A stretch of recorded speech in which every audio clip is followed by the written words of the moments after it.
नमस्कार, welcome to my channel. Recently हमारे external affair minister S Jaishankar का यूरोप में एक इंटरव्यू हुआ जो काफ़ी वायरल हो गया।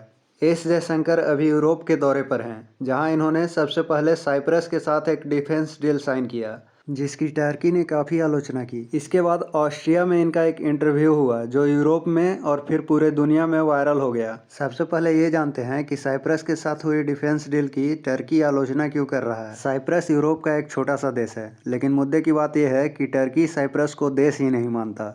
यूएन में टर्की पाकिस्तान के साथ मिलकर कश्मीर मुद्दे पर कई बार इंडिया को घेरने की कोशिश कर चुका है, लेकिन साइप्रस मुद्दा टर्की की वो दुखती नस है जहां इंडिया ने अब कदम रख दिया है। साइप्रस को लेकर टर्की और ग्रीस के बीच में काफ़ी तनाव है, जहां टर्की इसे इस्लामिक स्टेट बनाकर अपने में शामिल करना चाहता है, वहीं ग्रीस इसे इंडिपेंडेंट नेशन के रूप में सपोर्ट करता है। इंडिया भी साइप्रस को एक इंडिपेंडेंट नेशन मानता है और साइप्रस के साथ डिफेंस डील साइन करके हमने टर्की को एक कड़ा जवाब दिया है। साइप्रस के बाद एस जयशंकर ऑस्ट्रिया पहुंचे।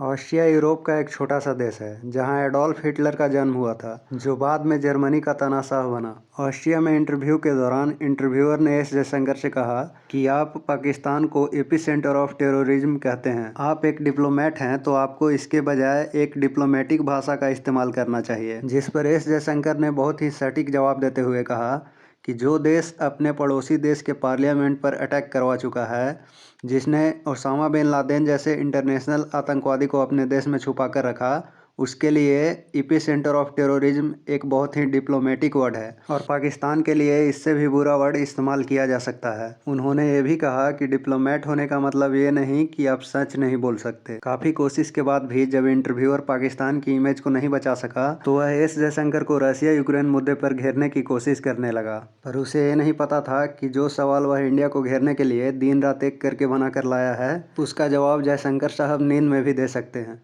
जब एस जयशंकर ने इंटरव्यूअर के हर सवाल को अपने तर्क से काट दिया तो इंटरव्यूअर ने कहा कि सच तो ये है कि इंडिया रसिया ट्रेड काफ़ी बढ़ गया है और इंडिया रसिया से डिफेंस इक्विपमेंट खरीद रहा है, इसलिए यूक्रेन पर एग्रेशन के बाद भी इंडिया रसिया की आलोचना नहीं कर रहा। जिस पर एस जयशंकर ने कहा कि हम हथियारों के लिए रसिया पर इसलिए निर्भर हो गए क्योंकि जिस समय हमें हथियार चाहिए थे उस समय वेस्टर्न कंट्रीज और यूएसए पाकिस्तान का सपोर्ट कर रही थी। इस इंटरव्यू में कुछ सवाल पाकिस्तान को बचाने के लिए की गई तो कुछ रूस के खिलाफ थे। वेस्टर्न कंट्रीज का दोगलापन यहाँ पर साफ साफ दिखता है। जब रसिया एक यूरोपियन कंट्री की ज़मीन कब्जा रहा है तो वे चाहते हैं कि सब मिलकर रसिया की आलोचना करें। जो रसिया की आलोचना नहीं करेगा वो एक बुरा देश है। पर वेस्टर्न कंट्रीज पहले ये बताया कि जब 1962 में चाइना इंडिया पर एग्रेशन कर रहा था तब कितने यूरोपियन देशों ने उसकी आलोचना की थी। जो अमेरिका आज यूक्रेन को खरबों डॉलर का हथियार लड़ने के लिए दे रहा है, चीन से युद्ध के दौरान उसने हमें कितने हथियार दिए थे। सच ये भी है कि वेस्टर्न कंट्रीज चाहती है कि इंडिया या तो चाइना या पाकिस्तान से उलझा रहे,